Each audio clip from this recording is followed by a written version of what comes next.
La coutume est l'une des sources du droit la plus ancienne, voire la plus attachante. C'est une règle juridique spontanée, une donnée immédiate de la conscience sociale. La nature coutumière du droit africain s'explique par la civilisation des peuples vivants dans les sociétés traditionnelles africaines. Existe-t-il un droit africain? Le droit congolais est-il un droit purement africain?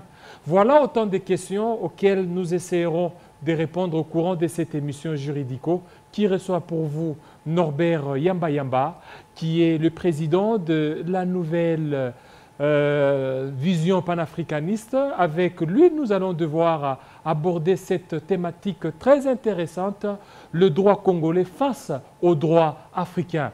Norbert Yamba Yamba, bienvenue. Merci bien, merci pour l'invitation. Voilà, d'entrée des jeux, existe-t-il un droit africain? Bon, écoutez, un droit africain, je peux dire que ça n'existait pas parce que l'Afrique c'est un continent et que ce continent est subdivisé à des États, même si c'est là véritablement est notre souhait que nous puissions avoir ces droits africains. Mais lorsqu'on analyse la situation dans les différents pays, on comprend bien que tous ces pays ont fonctionné avant la colonisation, avant la traite négrière, avec un ordre social. Et parce que ces pays ont survécu, parce que tous ces peuples ont survécu, c'est qu'il y avait des règles, il y avait des normes qui régentaient leur société. Mais malheureusement, ces normes n'ont pas été prises tout de suite en considération. Et puis voilà, donc on nous a amené d'autres normes qui n'étaient pas compatibles à notre historicité, à notre géographie, à notre patrimoine culturel. Voilà. Et nous y sommes. Nous y sommes avec autant de douleurs d'enfantement, nous y sommes avec autant des incompréhensions récurrentes, etc.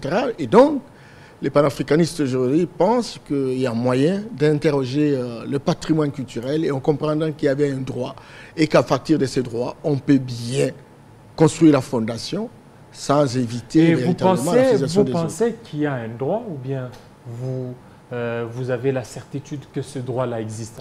Quand vous allez dans nos villages, vous allez voir qu'il y a des choses qui...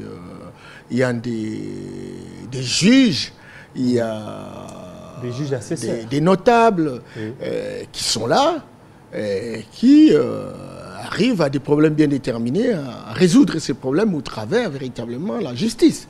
Donc le droit existe. Et je voudrais simplement vous dire que l'Afrique, d'une manière générale, a connu un droit, même formalisé à son temps. Je prends par exemple l'exemple du royaume de Mandin, le Mali, à son temps. Déjà au XIIIe siècle, à 1236, le Mali a généré, sous le règne de Soudiata Keïta, une charte des droits de l'homme, ce qu'on appelle la charte de Manda. Et vous avez là 44 articles. Lorsque vous regardez la situation en Égypte antique, où il y avait essentiellement des Noirs, là aussi, il y avait des penseurs, il y avait des prêtres qui étaient dans la cour de Pharaon et qui, véritablement, étaient des grands juristes, qui mettaient l'ordre social, qui disaient le droit, etc., et qui aidaient la société. Le droit coutumier, ça ne représente rien, c'est de la foutaise. Il faut véritablement faire comme les Romains, il faut véritablement faire comme le germano-romain, etc. Et donc voilà, nous avons tout perdu. C'est comme ça qu'aujourd'hui, même vous qui êtes des juristes, vous avez difficile à régler des problèmes qui se posent au sein de la société. Vous ne pouvez pas imaginer que nous avons une constitution écrite par des juristes et qui a trop d'incompatibilité par rapport à notre âge culturel, par rapport à notre patrimoine culturel, etc. Et que personne ne sait identifier. On ne sait pas identifier simplement parce qu'on est suffisamment formé dans la logique occidentale que dans la logique de notre environnement. Et donc, on ne peut pas avoir des hommes et des femmes qui se disent élites intellectuelles, qui n'ont pas de fondation de leur environnement, de leur terroir. Ça s'appelle des abrutis fondationnels. Et donc, il faut revisiter tout cela parce que je venais de lire, il n'y a pas longtemps, Bombansang.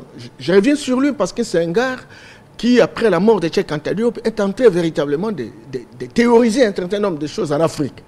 Que ce soit l'économie, que ce soit les droits, etc. Il essaie de lancer un bon bondissement. Il n'est pas juriste, mais il essaie de théoriser les questions de droit. Et il dit ceci. Lorsque vous allez même dans la forêt, dans la nature naturelle, vous avez là des animaux comme des lions, des léopards, des gazelles, des antilopes d'une manière générale.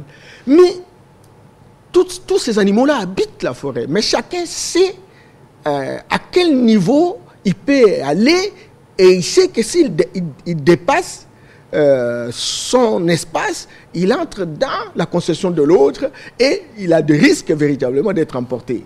Et les animaux vivent jusqu'à preuve du contraire, humblement, tranquillement, parce qu'il y a un droit qui est là. Et l'année de même, nous, à l'époque de nos ancêtres, etc., nous avons travaillé de telle sorte que nous puissions respecter un certain nombre de choses. J'ai fait, quand j'étais consultant dans un programme de la Banque mondiale sur l'accompagnement des coaching du Congo dans le cadre de monitoring de la conversion des titres forestiers. Je suis allé dans les différentes sociétés différentes, dans ces différents villages riverains où il y a la forêt, etc., et qui avaient des possibilités de négocier avec les exploitants forestiers. Et quand j'arrive à Bikoro, vers Itipo, etc., il fallait avoir des gens qui ont été formés par le droit local et qui connaissent l'histoire. L'histoire des gardiens de ces forêts. Oui. Et ces gens-là sont appelés dans le village comme des procureurs.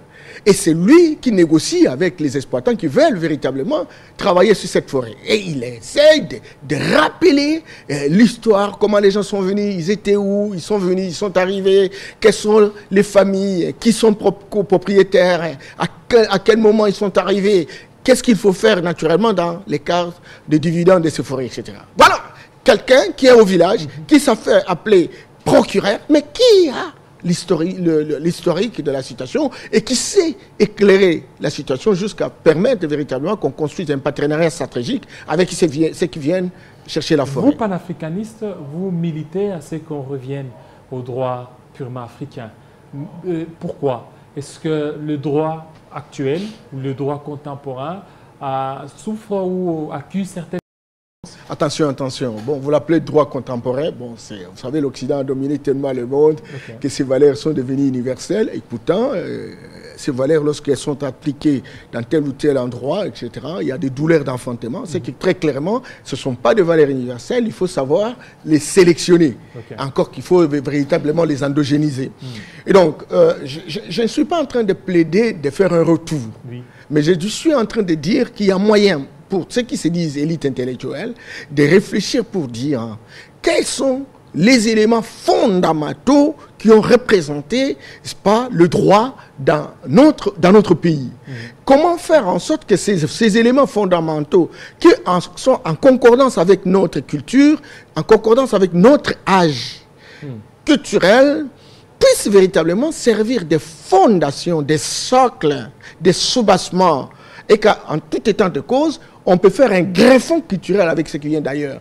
On ne peut pas, sincèrement, cher Jean-David, qu'on puisse avoir des hommes et des femmes qui défendent des thèses essentiellement pour faire la compilation de ce que les Occidentaux ont fait. On dit, il s'est dit, tel a dit, Rousseau a dit, Montesquieu a dit, etc. Tous ces juristes occidentaux qui, en réalité, ont réfléchi dans un contexte bien déterminé et qui ont réfléchi dans un environnement bien déterminé, etc.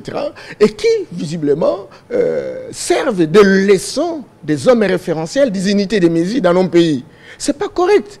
Si aujourd'hui nous pouvons avoir des hommes et des femmes qui réfléchissent sur ce que représente le droit, par exemple dans tel ou tel village, à Tchéla, qu'est-ce qui a été fait, et qu'il y a quelqu'un qui travaille par rapport à ça, et qui dise non, il y a moyen de prendre l'expérience traditionnelle, cette expérience a servi à des petites victoires, voilà comment elle se présente, et puis bon voilà, parce que nous sommes dans un processus de modernisation, de planétarisation, qu'est-ce que nous faisons pour que ces éléments-là deviennent une fondation, mais que nous puissions aussi profiter des autres. C'est comme ça que des gens comme Senghor parlaient de l'enracinement avant de s'ouvrir. Des gens comme Aimé Césaire parlaient de l'approfondissement du particularisme. Nous n'avons pas de particularité, nous n'avons pas d'enracinement, nous sommes absorbés essentiellement par la logique occidentale. Et même si aujourd'hui nous discutons avec vous sur des questions qui ont trait véritablement à l'ordre social, la tendance pour vous c'est de dire, voilà ce que le droit prévoit. Or, c'est un droit qui est copié-collé, c'est pas, des Romains, des Germanos, etc. Et ça ne nous permet pas d'avancer. Je termine en vous disant, vous allez dans nos villages, il a existé généralement des polygames. Et puis, la polygamie était considérée comme une sorte de richesse, etc. Et c'était dans les traditions africaines. Aujourd'hui, au lieu de photographier cet état des choses, pour qu'on cherche quelque chose qui correspondrait à cette mentalité, parce que regarde, aujourd'hui, ce sont les mariages monogamiques qui sont reconnus dans nos textes réglementaires. Ben, écoute, entre-temps, ceux qui ont créé, qui ont fondé ces lois-là, sont pour la plupart des polygames. Mais il y a une interdiction. Pourquoi ils sont polygames? Simplement parce qu'ils sont ressourcés par la culture traditionnelle et qui n'ont pas pris en considération dans l'articulation au niveau des textes réglementaires.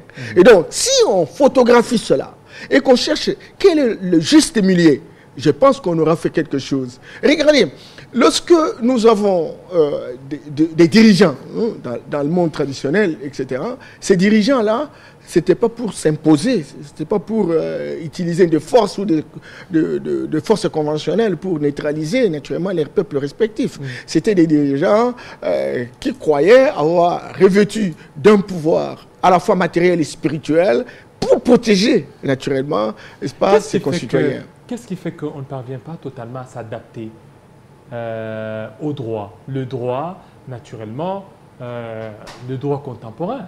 C'est-à-dire que nous avons imité beaucoup plus le droit. Ce que nous sommes en train d'appliquer aujourd'hui, c'est une émanation purement romaine, une émanation purement étrangère. Oui. Mais on ne parvient pas totalement à incorporer ou à intégrer cela dans nos us et coutumes. Qu'est-ce qui peut être beaucoup plus à la base de cela? Mais Jean-David, vous voulez qu'on intègre? Oui. Mais vous savez que l'intégration pose un problème de socialisation. Oui. Or, la socialisation, c'est une question questionnante dans nos pays. Encore qu'il faut se poser la question si ces valeurs que vous estimez être contemporaines, universelles, etc., sont véritablement universelles. Et s'interroger sur les niveaux d'application dans nos pays. On a tendance à voir tout ce qu'on est en train d'imiter. On ne parvient pas totalement à le vivre. Mais pourquoi imiter sans fondation? L'ordre international qui est en train d'être mis en place, c'est un ordre qui est redéfini par les différentes cultures à travers le monde. Et beaucoup se sont battus naturellement pour que véritablement ils puissent contribuer. Et l'Occident, par le leadership des Américains, etc., ils ont mis en place un ordre international. Le droit qui doit être utilisé par les Américains est considéré comme une valeur. Mais quand vous répercutez ça dans différents pays d'Europe, vous allez voir que le droit en France, ce n'est pas la même chose que le droit en Belgique, en Suisse, en Allemagne, etc. Il y a toujours des nuances. Mais nous voulons véritablement nous faire des perroquins, n'est-ce pas, des juristes de récitation, des juristes de répétition. Et même s'il y a une autre question qui émerge, qui véritablement n'est pas en concordance avec le patrimoine que vous avez absorbé tout au long de vos études, etc., vous n'avez pas la possibilité, naturellement, de trouver solution. Mais si on a fait attention par rapport à notre patrimoine culturel et qu'on a fouiné, on a même théorisé, c'est pas ces droits-là, je crois qu'on ferait, œuvre-t-il, tel n'a toujours pas été le cas. Les droits coutumiers dont on parle, mais écoutez, ces droits coutumiers, c'est vrai qu'on a photographié quelque chose, mais cela a été écrit par qui? Dans notre pays, il y avait un procureur, Antoine Sawyer, qui avait travaillé et qui est un occidental.